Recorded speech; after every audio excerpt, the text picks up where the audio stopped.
एक बार एक सेठ ने एक शोरूम खोला और एक बुजुर्ग को इनॉग्रेशन के लिए बुलाया। उद्घाटन के बाद जैसा कि होता है कि शोरूम के मालिक ने उन बुजुर्ग की बड़ी इज्जत की।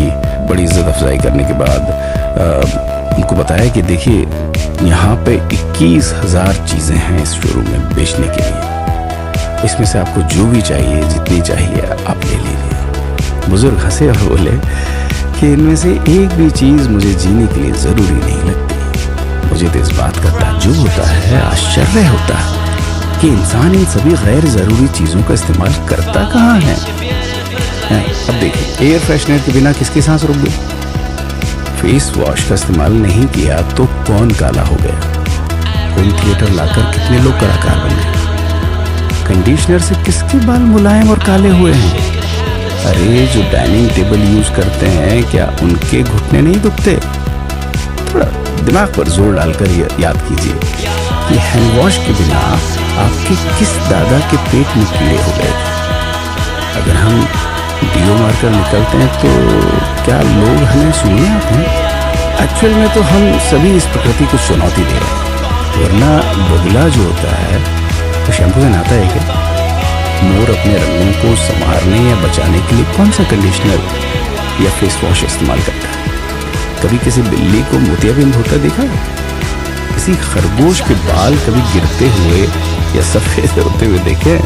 इनहेलर या बाम के बिना भी कुत्ते के सूंघने की क्षमता उतनी ही तेज है। मधुमक्खी का शुगर लेवल बिना दवाई के भी कंट्रोल में ही है।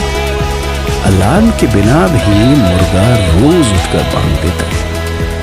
दरअसल इंसान पैसा खर्च करके दुखी होने की चीजें खुद ही खरीदता रहता है।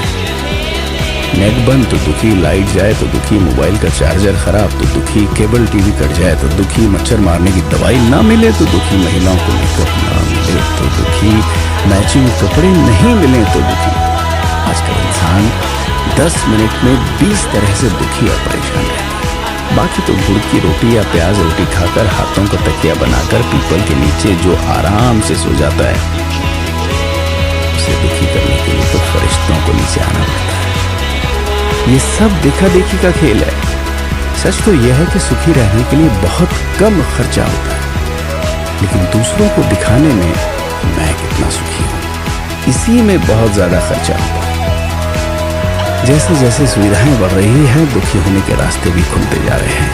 अगर आपको ये सब सच लगता है तो लोगों को जागरूक कीजिए और फिजूल खर्च से बचाइए। दोस्तों, खुद सुखी होने के लिए खर्च कीजिए, दूसरों को दिखाने के लिए नहीं। लेकिन अपना ख्याल रखिएगा।